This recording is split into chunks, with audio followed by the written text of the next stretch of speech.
राष्ट्रीय देवभूमि पार्टी ने Himachal Pradesh technical university HPTU के कारण प्रभावित लगभग 700 बी फार्मेसी छात्र छात्राओं के समर्थन में कड़ा रुख अपनाया है। पार्टी का आरोप है कि विश्वविद्यालय सरकार की उदासीनता से छात्रों का 1 साल का शैक्षणिक समय बर्बाद हुआ है और उनके भविष्य को भारी नुकसान हो रहा है। पार्टी ने तत्काल मांगों में बैकलॉग परीक्षाओं का शीघ्र समाधान और HPTU प्रबंधन सरकार द्वारा 48 घंटे में लिखित आश्वासन की मांग की है। देवभूमि क्षेत्रीय संगठन स्वर्ण मोर्चा और पार्टी के कार्यकर्ताओं ने छात्रों के साथ मिलकर आंदोलन करने की चेतावनी दे रही है और कहा है कि मांगे पूरी न होने पर वे प्रदेशव्यापी युवा न्याय यात्रा शुरू करेंगे।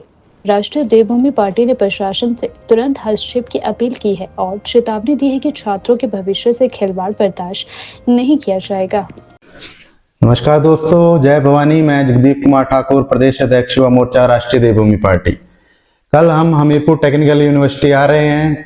हमारे जो बी फार्मेसी के स्टूडेंट्स जो अपने भविष्य को लेकर, अपनी मांगों को लेकर धरने पर बैठे हैं, हम उनके समर्थन में उनके पास आ रहे हैं और हम उन्हें ये आश्वासन देते हैं कि हमारी पूरी टीम राष्ट्रीय देवभूमि पार्टी, देवभूमि क्षत्रिय संगठन आपके साथ खड़ा है। आपकी इन जायज मांगों को लेकर आप सबके साथ कंधे के साथ कंधा मिला के हम आपके साथ खड़े हैं। आपको किसी से डरने की जरूरत नहीं है, घबराने की जरूरत नहीं है और निराश होने की जरूरत नहीं है। बेशक ये सरकारें, ये पार्टियां, कांग्रेस, बीजेपी और अन्य पार्टियां बड़े बड़े वादे करती हैं चुनावों से पहले कि हम युवाओं का भविष्य बनाएंगे, हम उन्हें नौकरियां देंगे, हम उन्हें रोजगार देंगे, हम उन्हें तरह तरह के प्रलोभन देती हैं उनके वोट लेने के लिए। लेकिन जब बात आती है उनके भविष्य की, उनकी जो ट्रेनिंग्स हैं, उनके जो भी रिक्वायरमेंट्स हैं, उनकी बात आती है, उनके हक अधिकार की बात आती है, तब ये पार्टियां पीठ मोड़ कर खड़ी हो जाती हैं। चाहे कांग्रेस हो, चाहे बीजेपी हो, अभी तक किसी ने भी इस पर कोई बयान नहीं दिया है और ना ही हिमाचल प्रदेश सरकार इसके लिए कोई ठोस निर्णय ले रही है, ना कोई इनसे बात कर रही है जो धरने पर बैठे हैं। युवाओं की मांग सिर्फ इतनी सी है कि जो पुराना सिस्टम था बैच वाइज का, वो वैसे ही होना चाहिए।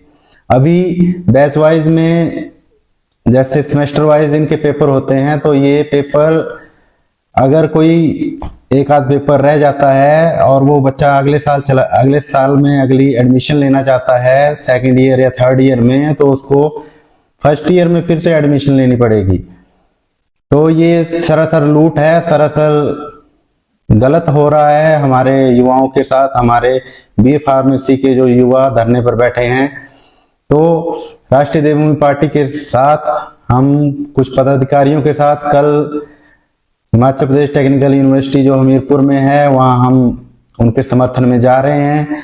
मेरा सभी कार्यकर्ताओं से अनुरोध है कि आप लोग, अगर आपका समय है तो आप वहां जरूर पहुंचें और हमारे प्रदेश के युवाओं, हमारे भविष्य के साथ आप लोग खड़े हों और उनका हौसला बढ़ाएं ताकि वो कोई गलत कदम ना उठाए।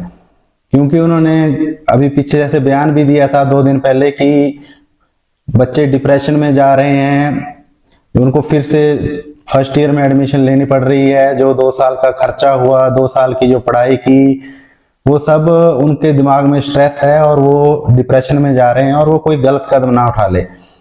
इसके लिए मैं सरकार से भी ये अनुरोध करना चाहूंगा कि आप इसको तुरंत प्रभाव से आप इसको बदलिए, इन निर्णय को, क्योंकि बच्चों का भविष्य इससे खराब हो रहा है।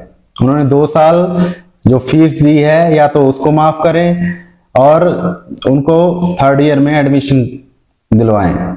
जो बच्चे इससे प्रभावित हुए हैं उन सभी को आप थर्ड ईयर में एडमिशन दिलवाएं और जो भी इनकी मांगे हैं वो पूरा करें। क्योंकि आप अपने वादों से आप मुकर नहीं सकते हैं, आप युवाओं के भविष्य के साथ खिलवाड़ नहीं कर सकते हैं। जब सरकार की बारी आती है, वोट की बारी आती है, तब आप बड़े बड़े वादे करते हैं। आप अपने वादे पूरे कीजिए और युवाओं के साथ ये अन्याय मत कीजिए। सरकार से मैं ये सीधी बात करना चाहता हूं, वरना राष्ट्रीय देवभूमि पार्टी को फिर से सड़कों पर उतरना पड़ेगा। युवाओं के लिए न्याय मांगने के लिए हम पीछे नहीं हट सकते हैं, चाहे वो कोई भी हो।